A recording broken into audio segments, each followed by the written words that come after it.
P T I کا وزیر اعلیٰ جب ایسی جگہ پر بیٹھا ہوگا تو بہت سارے سوالات ذہن میں آتے ہیں یا بہت ساری امیدیں جگنے لگتی ہیں. یہ دونوں رویے غلط ہیں. نہ تو اس سے کوئی امید پکڑنی چاہیے کہ پی ٹی آئی کی مشکلات محض اس تصویر کی وجہ سے آسان ہو جائیں گی، اور نہ ہی اس سے کوئی مایوس ہونا چاہیے کہ جناب جیسے وزیر اعلیٰ نے کوئی اور کیمپ جوائن کر لیا. یہ وزیر اعلیٰ کی حیثیت ہے اور وزیر اعلیٰ کی حیثیت سے انہوں نے سب لوگوں کو ملنا ہے. اچھا حبیب صاحب، army chief general Asim Munir صاحب نے گزشتہ روز پشاور میں جو ہمارے سیاسی قائدین ہیں خیبر پختونخوا کے، ان سے ملاقات کی. پہلے تو میں چاہوں گی کہ وہ جو ایک تصویر آج اخبارات میں شائع ہوئی اس پر آپ کامنٹ کریں کہ اسے دیکھ کر آپ کے ذہن میں پہلا خیال کیا آیا، اور پھر ہم آرمی چیف کی گفتگو پر بھی دیکھیے. اس تصویر میں چونکہ ایک طرف گورنر ہے اور ایک طرف وزیر اعلیٰ ہے، تو اس تصویر سے بہت سارے معنی نکالے جا سکتے ہیں. چونکہ نکالے جا بھی رہے ہیں چونکہ اسٹیبلشمنٹ کا اور پی ٹی آئی کا آپس میں کچھ معاملہ ٹھیک نہیں ہے، تو پی ٹی آئی کا وزیر اعلیٰ جب ایسی جگہ پر بیٹھا ہوگا تو بہت سارے سوالات ذہن میں آتے ہیں یا بہت ساری امیدیں جگنے لگتی ہیں. تو اس میں یہ دونوں رویے غلط ہیں. نہ تو اس سے کوئی امید پکڑنی چاہیے کہ پی ٹی آئی کی مشکلات محض اس تصویر کی وجہ سے آسان ہو جائیں گی، اور نہ ہی اس سے کوئی مایوس ہونا چاہیے کہ جناب جیسے وزیر اعلیٰ نے کوئی اور کیمپ جوائن کر لیا. یہ وزیر اعلیٰ کی حیثیت ہے اور وزیر اعلیٰ کی حیثیت سے انہوں نے سب لوگوں کو ملنا ہے، سب لوگوں کے ساتھ بیٹھنا ہے، اور چیف آف آرمی سٹاف کے ساتھ تو بالکل بدرجہ اولا بیٹھنا ہے. تو اس لیے یہ کہنا کہ اس میں سے کوئی سیاسی مطلب ہے، تو سیاسی مطلب تو میں اس میں کوئی نہیں دیکھتا. ہاں، جو باقی لوگوں سے جو ان کی ملاقات ہوئی ہے وہ ایک ڈیفرنٹ چیز ہے. اس میں یہ ہمیں ذہن میں رکھنا چاہیے کہ جتنے بھی لوگ آرمی چیف صاحب سے ملے ہیں وہ سب وہ ہیں جو الیکشن لوز کر چکے ہیں. اور اگر خیبر پختونخوا کی سیاست میں دیکھا جائے تو اس میں ایک ہی فریق ہے جو کسی درجے میں امپورٹنٹ ہے، یعنی حکومت کے علاوہ، اور وہ فریق ہے جمعیت علماء اسلام. تو سب لوگوں کو ایک ساتھ بٹھانے سے یہ تاثر تو بڑا اچھا ہے کہ چھوٹے ترین آدمی، یعنی جس کی کم ترین نمائندگی بھی ہے، اس سے بھی بات ہو رہی ہے. مطلب ایمل ولی خان صاحب نو ڈاؤٹ اس خاندان کے چشم و چراغ ہیں جو ایک وقت پہ پشتون سیاست میں بڑا اہم تھا. لیکن اس وقت ایمل ولی خان صاحب کی حیثیت یہ ہے کہ وہ بلوچستان سے سینیٹر منتخب ہوئے ہیں. وہ خیبر پختونخوا سے سینیٹر منتخب نہیں ہوئے. وہ قومی اسمبلی کا الیکشن کئی بار وہ ہار چکے ہیں اور پی ٹی آئی کے عام کارکنوں سے ہار چکے ہیں. اسی طرح باقی لوگ بھی ہیں. تو لہٰذا ایسے لوگوں کو ساتھ بٹھا کے آپ کوئی حل تو نہیں ان سے اخذ کر سکتے، لیکن ایک اچھا میسج ڈیفینیٹلی اس سے جاتا ہے. اچھا حبیب صاحب، افغانستان کے حوالے سے گفتگو کی آرمی چیف صاحب نے. انہوں نے کہا کہ ہماری پالیسی صرف اور صرف پاکستان ہے، اور سیکنڈلی یہ کہ افغانستان ہمارا برادر ہمسایہ اسلامی ملک ہے. ہماری جو ایک کلیش ہے وہ صرف فتنہ الخوارج کے معاملے پر ہے، کیونکہ وہ پاکستان میں دہشت گردی کرتے ہیں. یہ بہت ہی عمدہ بیان ہے، اور بڑی دیر بعد میرے کان سن گئے تھے، یہ سننے کے لیے ترس گئے تھے کہ کوئی ایسا بیان آئے افغانستان کے بارے میں. کیونکہ افغانستان کے حوالے سے پچھلے کچھ عرصے سے ہمارا رویہ رعونت پر مبنی ہے. ہم کچھ ایسی باتیں کرتے ہیں افغانستان کے بارے میں جو بالکل مناسب نہیں ہے، جو اپنے بھائیوں کے بارے میں نہیں کرنی چاہیے. ایک تو یہ ہے کہ افغانستان کے ساتھ ہمارے 100 اختلاف ہو سکتے ہیں، وہ دہشت گردی کے حوالے سے بھی ہو سکتے ہیں، وہ ٹی ٹی پی کے حوالے سے بھی ہو سکتے ہیں، اور اس سے آگے بھی ہو سکتے ہیں، اس سے کم بھی ہو سکتے ہیں، اور کچھ چیزیں چلتی رہیں گی.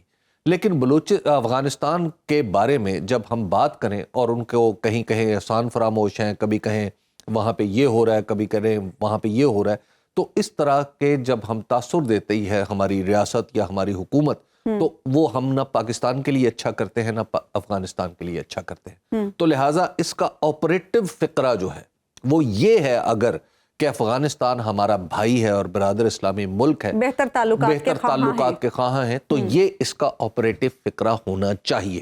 یعنی یہ پہلے ہے، اور پھر اس کے بعد کوئی اختلاف ہے تو اس کو بیٹھ کے سالو کرنا چاہیے. اور پھر ہمیں افغانستان کی مجبوریاں بھی سمجھنی چاہیے. افغانستان کے اندر جو موجودہ نگران حکومت ہے، وہ نگران حکومت ابھی اس طرح اتنی طاقتور بھی نہیں ہے جتنی پاکستان کی حکومت ہے. ٹھیک ہے نا؟ پاکستان بھی ریاستی اعتبار سے کوئی بہت بڑے مضبوط ملکوں میں تو شامل نہیں ہوتا نا. یہاں پر بھی پاکستان کے 2 صوبوں میں ایسی صورتحال ہے کہ وہاں کئی علاقوں میں پولیس نہیں جا سکتی. وہاں پہ rate of the state weak ہے. تو ایسی صورت میں جب ہم ایک اسٹیبلشڈ ملک ہے, ہمارا ایک اسٹیبلشڈ سسٹم ہے, اور وہ اگر ان معاملات کو ہینڈل نہیں کر پا رہا, تو افغانستان سے یہ توقع رکھنا کہ وہ فوری طور پر کچھ ایسا کرے کہ کوئی سوئچ ہے جس کو آف کر دیا جائے یا آن کر دیتا ہے, ایسی کوئی صورت وہاں پہ نہیں ہے. افغانستان کی حکومت کے سامنے اپنے بقا کے بھی مسائل درپیش ہیں, اور پھر وہ دنیا کے ساتھ آگے بھی بڑھنا چاہتے ہیں, پاکستان کے ساتھ بھی معاملات ٹھیک رکھنا چاہتے ہیں. یہ ہماری جو یعنی میرے ذہن میں کئی الفاظ آ رہے ہیں, کیا ہو سکتا ہے پھر نہیں, یہ جو ہم نے یہاں پہ ایک غیر ذمہ دارانہ بیانات کا سلسلہ شروع کر رکھا تھا, یہ اس کا نتیجہ ہے کہ افغانستان کو آپ دھکا دے کے اپنے آپ سے بھارت کے قریب کر رہے ہیں.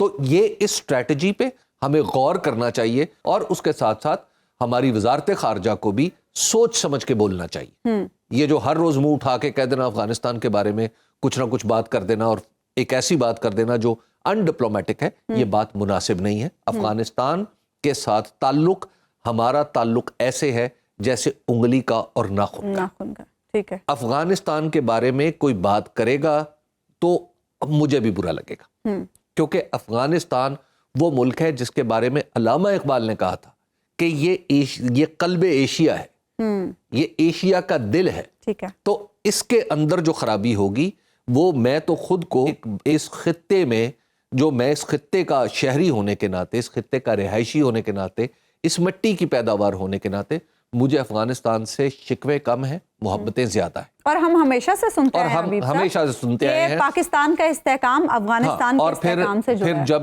جو بھی شخص ایسا سوچے افغانستان کے بارے میں, اس کو یہ سوچنا چاہیے کہ جو شہر لاہور ہے یہ ایک افغان کی داتا, افغان کی وجہ سے داتا کی نگری کہلاتا ہے. تو لہٰذا یہ ہمیں افغان سے ہمارا تعلق آج کا نہیں, جی پاکستان بننے سے پہلے کا میرا اور افغان کا تعلق ہے. آپ اس تعلق پاکستان کو تعلق کی خرابی کی وجہ نہ بنائیں. ٹھیک ہے, ایک بریک ہم یہاں پر لیں گے ناظرین, اور بریک کے بعد واپس آئیں گے تو بات کریں گے سپریم کورٹ میں ملٹری ٹرائل کیس کے حوالے سے. ویلکم بیک ناظرین. سپریم کورٹ میں آج بھی ملٹری ٹرائل کیس کی سماعت ہوئی, جس میں آئینی بینچ نے کئی سوالات اٹھا دیے. جسٹس حسن اظہر رضوی نے وزارت دفاع کے وکیل خواجہ حارث سے استفسار کیا, کیا 9 مئی کے واقعات میں کسی فوجی افسر کا ٹرائل ہوا؟ 9 مئی کو کیسے لوگ بغیر ہتھیاروں کے کور کمانڈر ہاؤس پہنچ گئے؟ لوگوں کا کور کمانڈر ہاؤس کے اندر جانا سیکیورٹی کی ناکامی ہے. اس پر خواجہ حارث نے جواب دیا, کسی فوجی افسر کا ٹرائل. کیس کی مزید سماعت اب کل ہوگی, اسی بارے میں مزید بات کریں گے. سینئر کورٹ رپورٹر عدیل سرفراز پروگرام میں ہمارے ساتھ موجود ہیں. عدیل, آج بھی بڑے اہم سوالات جج صاحبان نے اٹھائے, اور آج تو خاص طور پر سیکیورٹی بریچ کے حوالے سے بھی بات ہوئی. کیا تسلی بخش جوابات دے سکے خواجہ حارث صاحب؟ دیکھیں, ابھی تک تو وہ جوابات کی طرف جا نہیں رہے. جہاں تک تعلق ہے سوالات کا, تو آپ کی بات درست ہے. وہ سوالات جو اب زبان زد عام ہیں, بالخصوص 9 مئی کے واقعے کے بعد سے ہر شخص یہی سوال پوچھ رہا تھا, آج وہ سوالات پوچھے گئے ہیں جسٹس حسن اظہر رضوی کی جانب سے بالخصوص, اور جسٹس جمال خان بندوخیل وہی سوال اٹھا رہے ہیں. کیونکہ جو 9 مئی کا واقعہ ہوا تھا اس کے بعد سے یہ تاثر قائم کیا گیا, اور پاکستان تحریک انصاف نے بھی کھل کر یہ بات کہی کہ ہمیں روکا نہیں گیا. اور اس پر آج خواجہ حارث صاحب نے یہ ضرور کہنے کی کوشش کی کہ ہم کسی بھی جانی نقصان سے بچنے کے لیے مزاحمت کا جو مظاہرہ وہ نہیں کیا گیا, مزاحمت نہیں کی گئی اور انہیں آنے دیا گیا ہے. اس پر انہوں نے ابھی مزید بھی بات کرنا ہے, ظاہری بات ہے, ابھی وہ کل پھر اپنے آرگیومنٹس کو جاری رکھیں گے. دوسری جانب ایک اور سوال جو جسٹس حسن اظہر رضوی صاحب کی جانب سے کیا گیا تھا وہ یہ تھا کہ کیا کسی فوجی افسر کا بھی ٹرائل ہوا ہے 9 مئی کے اس واقعے میں. تو بتایا یہ گیا خواجہ حارث صاحب کی جانب سے کہ کسی فوجی افسر کا ٹرائل نہیں ہوا. کمرہ عدالت میں ہی موجود مختلف حکومتی جو لوگ تھے یا وکلاء تھے یا جو اس بیانیے کے ساتھ کھڑے ہیں, ان کا یہ ماننا تھا کہ شاید خواجہ حارث صاحب نے اس سوال کا جواب دیتے ہوئے جلد بازی سے کام لیا ہے. انہیں انتظار کرنا چاہیے تھا اور یہ کہنا چاہیے تھا کہ میں ڈائریکشنز لے کر اس پر رائے دے سکتا ہوں, کیونکہ مختلف مواقع پر ہم نے دیکھا کہ یہ کہا جا رہا تھا کہ کچھ فوجی افسران کو بھی گھر بھیجا گیا ہے, اور اس حوالے سے شاید کلیئرٹی اب کل خواجہ حارث صاحب اپنے آرگیومنٹس میں لیں گے اور شاید اس سوال کو دوبارہ سے وہ ایڈریس کریں گے, جج صاحب کو بتائیں گے جو انہوں نے سوال کیا تھا اس کے جواب میں ڈائریکشنز لینے کے بعد کہ ایکچوئل سچویشن کیا ہے.